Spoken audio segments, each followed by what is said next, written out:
Have you guys watched this show called...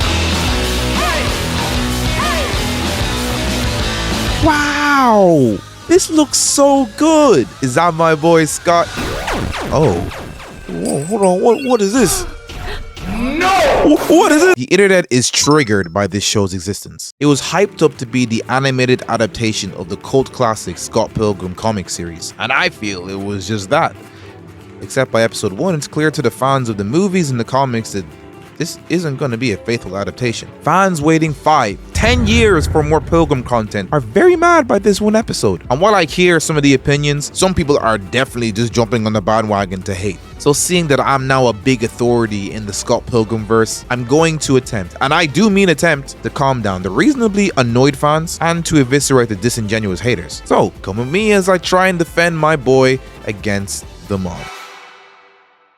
Okay, so if you lived under a rock, Scott Pilgrim is a comic book series set in the early 2000s Toronto. It's about a stupid 23-year-old Scott Pilgrim as he navigates the average life of an unemployed 20-something-year-old on a Tuesday afternoon. He's gonna fight 7 evil exes to date this alt TikTok girl. It's had a cult following for years that was multiplied by the movie that came out in 2010, yada yada. If you want more information, go watch this video. Now, the majority of episode 1 is pretty accurate to the source material, except instead of Scott defeating the first evil ex, he dies.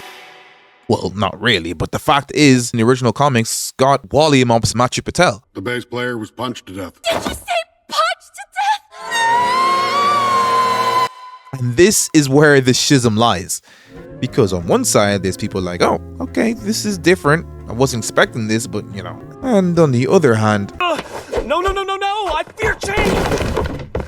Now, before I address the more mature and reasonable takes, let's take a look at the more poopy side of the internet. This is Melonie. She's created a following labeling things that are different from the norm as woke, pro, LGBT, libtard BS. An existing character and have him overshadowed by usually a woman or, someone who's not a white male. They have been trying to shoehorn Miles Morales into Peter Parker's Spider-Man space. And for O'Neill to look like she did in the past and to be accurate for race and her last name being O'Neill, clearly she's of Irish or Scottish descent. So what do you think this lovely individual had to say after watching this anime? This time, in current modern day fashion, they have completely disrespected the source material and namely the main character, in this case being a white male, because, Now look, now maybe I'm just too soy, but it never crossed my mind that Scott being gone at the end of the first episode was the liberals removing white males from the space again. Was it a bold move?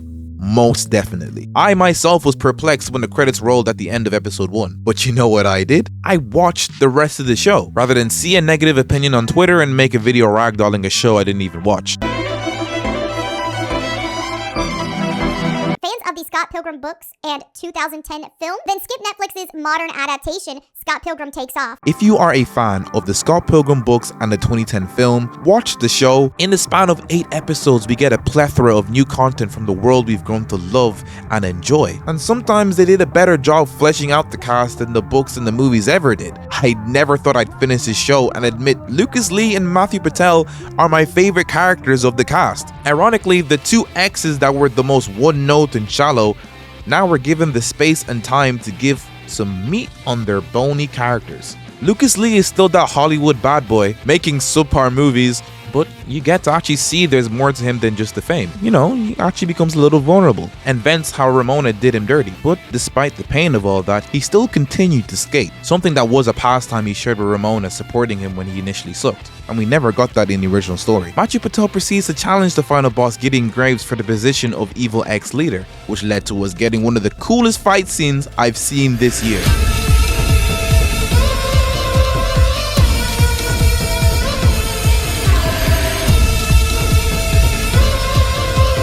Knives gets a life outside of obsessing over Scott and finds a passion in music. Roxy becomes one of the exes I'm most empathetic towards after her outburst with Ramona. To tell fans of Scott Pilgrim there's nothing to enjoy about this show makes them look stupid, because they're admitting that they only like the show because of Scott and not the multitude of other characters. Big shout out to Studio Saru for animating this, and shout out to Netflix for the story. Hold on, is that what people are saying online? That Netflix wrote the story? extremely par for the course with what we have been seeing with modern day properties, and of course with it being tied to Netflix. There's this common narrative that Netflix had a hand to play in this change of plot, but like, why? If there was a change in the plot that you liked, like, you know, more hot, steamy scenes of Ramona making out, you wouldn't say that was Netflix, would you? So, why now? It's not like Netflix has a history of shafting and sabotage. Okay, okay, I get it. However, even if you did a little bit of research, you would know that Brian Lee O'Malley, the creator of Scott Pilgrim, had full creative control over the whole show. Every episode, you can see Brian was credited as a scriptwriter. He didn't handle any of the drawings or animating, only the story and the casting. And my god, was the casting great. All of the original movie actors reprised their roles in this anime, and it was so good. I watched the whole thing in English dub. Some of these actors, mind you, have gone to do mega blockbuster movies, but they all took time out of their schedules to come together for a project they all loved being in. Leaving was heartbreaking. It truly was like the first time I was like, I mean, I can just hang out, guys, if you need me to, you know, it's... By the end of the movie, I felt like this is my world. This is my group of friends. Has been doing? Have you been having fun? Send me pictures. Yeah, to this day, that email chain is still very active. This was a project manned by the creator, the people that helped him become what it is today. So stop lying, okay? Netflix isn't the cause of this, okay? Let it get away with this one. You scummy scumball, you got away this time. I will never forget what you did. Recently, I went online and visited the Box Office Mojo and found out that Scott Pilgrim the movie did terrible on his opening release. Like, very bad. I mean, butt crack, god-awful sales compared to its budget. And that definitely can be chalked up to bad marketing or wrong place, wrong time coping, but I think it speaks a lot on what happens when an IP with die-hard fans deviates from the source material despite it still being a very decent piece of content. It's very deliberate and it's disrespectful, not only to the property but to the fans as well. I'm sorry, but calling the original creators disrespectful for creating a show based on their original work that's not what you wanted is fueled with a god-tier amount of pretentiousness and privilege. This sentiment where the fans know more than the creators is something that has spread around a lot ever since it's been allowed to have a free opinion without getting shot. I mean, in some cases, I can understand the anger. Sometimes the writer completely ruins the essence of a show by a rushed ending or does a 180 on personalities of a character, but this is a completely separate piece of media. This doesn't retcon what happens in the comics in any way, shape, or form. If anything, this only adds than takes away. Would it be nice to have a one-to-one faithful animated adaptation? You know, I don't know. Yeah, I guess. I'm sure you've been begging a friend to read the comics, but because they don't like reading, they'll never know the source material. Right. And in the TV show, they make a movie of the original movie you know, right. But in this universe, Scott's disappeared. Okay. And it goes so berserk that Envy and Todd, the vegan guy, they end up becoming Ramona and Scott in the movie, in the animated show, and then Wallace becomes himself in the show because he's like, only Wallace can be Wallace, and then he ends up getting a fling with Todd, turns him gay, and then Envy ends up falling with what? Like, you see what I'm saying in terms of, I see what you're saying? Everything. And you had big hopes the anime would change that, but the creator doesn't have to do that if they don't want to. This isn't some soul-binding contract signed with the devil. This is one creator and some other buds wanting to have a go with something and animate something special. And if it was just a faithful adaptation, I just don't know if it would have been as special. I mean, look at all the cool new stuff we got. I think faithfully following what the fans want is a surefire way for artists and creatives to become artistically dead and stale. Remember that movie that flopped? Yeah, that has its own cult following separate from the comics now. With time, people were able to appreciate that it was respecting the source material but trying something new. And never trying new things with your art is unsatisfying. And let me tell you, from my 1 year of doing this seriously, there is a stark unconscious difference when a creator makes content geared to please a fan base compared to content that pleases themselves first and pushes themselves further creatively. A reason why this series is so popular was because of how different it felt. Brian has stated that his influence of Japanese shonen manga to American and French art styles and story writing were a really big inspiration. If you follow this man's career at all, he was careful in only making things he was interested in and not folding to the desires of the outer public. Long story short, if Brian wasn't passionate about it, I can bet my left nut it would show in the anime. And the narrative on social media would be, why this anime did nothing new. So, fellow critiquers, as much as our echo chamber of followers tells us, if you are not a chartered writer, you do not know more than the writers on the show, for the most part. And even if you are a writer, you don't have the right to demand the story you want from a brand new series. I mean, you kind of do, but, you know, get in line, buddy. Get in line with all the other people who think they can write a better ending than Attack on Titan. as a fan who wanted what I was marketed, I'm giving it a 2. So this is the part of the video where I attempt to defend against the bait and switch, which is basically defending how the marketing showed that it would be a regular retelling of the comics, but then doing a double fake out by the end of episode 1 and blipping Scott out of his existence for like 5 of the 8 episodes. This isn't a simple answer. I don't think anyone is wrong for not liking this choice, but what I would say is that this can be viewed as genius marketing on their end. We were so hyped about this show that we didn't even notice all the trailer footage they were showing us was just them adapting what happened in the initial first volume. This show is geared towards fans of the comics, so we know what's about to happen. So Brian flipped it on its head and was like, nope, even you guys won't be able to predict what happens next. Quote, I wanted to find a way to gain the upper hand in terms of surprise. I think it makes it more fun and feel more alive if you don't know what's going to happen next. End quote. And by God did I not know what was going to happen next.